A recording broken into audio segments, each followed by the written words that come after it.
Sean todos bienvenidos a la primera clase virtual de la materia de Comercio Internacional 2, en la que vamos a dar dos temas fundamentales básicos. El primer tema sería el equilibrio en una economía abierta, tanto interno como externo, y cómo sería el régimen del patrón oro. En primer lugar, me gustaría definir con ustedes lo que sería equilibrio. En el material que ustedes van a tener disponible en nuestra plataforma virtual, van a tener la analogía de un sube y baja. En la economía pasa lo mismo. Los gobiernos necesitan aplicar medidas para poder equilibrar la economía, tanto desde el aspecto interno como desde el aspecto externo. En primer lugar, es necesario definir qué es el equilibrio interno o cuáles son las variables que definen cómo un país está balanceado en su economía, teniendo en cuenta que lleva un modelo abierto.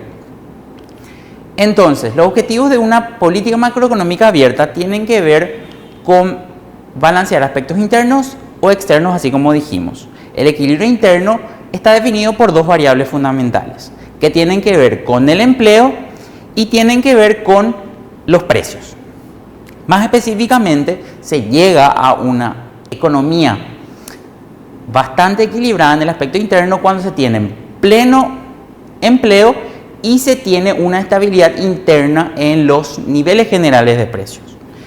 Ahora bien, cuando nosotros vamos a hablar de equilibrio externo, tenemos que tener en cuenta no solamente que hay muchas más variables que controlar, sino también tenemos que tener en cuenta que es mucho más difícil determinar qué variables controlar, y lo que podemos decir para que un país llegue a su equilibrio externo es que debe llegar a cumplir las políticas establecidas en un inicio para una economía dada, ya sea una balanza corriente que aplique mayores beneficios a la exportación o mayores beneficios a la importación.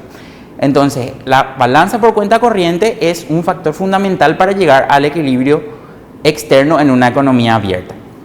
Entonces, resumiendo, ¿cómo llegamos a un equilibrio interno? Llegamos a un equilibrio interno cuando tenemos un pleno empleo de los recursos y cuando tenemos una estabilidad en los niveles de precios. El equilibrio externo está determinado porque el gobierno alcance sus políticas. El equilibrio interno, así como dijimos, está definido por dos variables, el empleo y los precios. Ahora bien, cuando no están equilibrados ni el empleo ni los niveles generales de precios, se pueden generar problemas. Tanto el sobreempleo como el desempleo son cuestiones que afectan a la economía. Cuando vos en tu trabajo te quedás a hacer horas extra, se consumen recursos extra y aumentan los costos dentro de la empresa. Obviamente, alguna que otra vez sería por el volumen de trabajo grande que vos estás llevando a cabo en tu trabajo. Pero si vos en tu periodo de tiempo de 8 horas no llegás a cumplir tu trabajo, estás haciendo una práctica que lleva al sobreempleo. El sobreempleo implica un uso no eficiente de los recursos. Eso a un modo práctico. Ahora llevémoslo al campo de la macroeconomía. Cuando producimos productos que no se venden, los precios comienzan a bajar.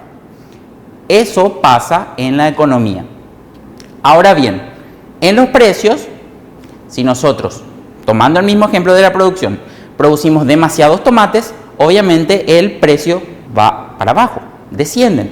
Y es lo que ocasiona que nuestros productores tengan que vender al costo sus producciones. Para llegar al equilibrio externo, como dijimos anteriormente, tenemos que tener en cuenta más variables. Pero está determinado porque el gobierno alcance sus políticas. Ahora, ¿qué implica que el gobierno alcance sus políticas? El gobierno puede pretender políticas que tiendan al aumento de las exportaciones o al aumento de las importaciones. Y eso tiene mucho que ver también con variables como la producción, como el tipo de cambio y como los precios. Obviamente, teniendo en cuenta la relación entre el tipo de cambio y la producción, por ejemplo, tomamos al dólar como un ejemplo de tipo de cambio. Un dólar alto favorece a las exportaciones. Entonces el gobierno, para llegar a su política en equilibrio en términos de economías abiertas en el contexto externo, debería llegar a aumentar las exportaciones y que las exportaciones traigan réditos a nuestros productores. Ahora bien, si nosotros pretendemos que haya más importaciones, $1 bajo sería lo más recomendable, de manera a que podamos traer productos del exterior de manera más barata a nuestro mercado que carece de tales productos. En resumen, vamos a definir equilibrio interno y el equilibrio externo. El equilibrio interno es cuando empleamos los recursos económicos eficientemente, en términos de empleo y en términos de niveles generales de precios. El equilibrio externo tiende a que los gobiernos puedan alcanzar políticas que alcancen beneficios sostenibles en el tiempo. Entonces, en resumidas cuentas, un gobierno está equilibrado en una economía abierta tanto de manera interna como de manera externa. Ahora vamos a pasar a lo que sería el equilibrio de las economías bajo el patrón oro, haciendo un pequeño análisis histórico que comienza desde el siglo XIX.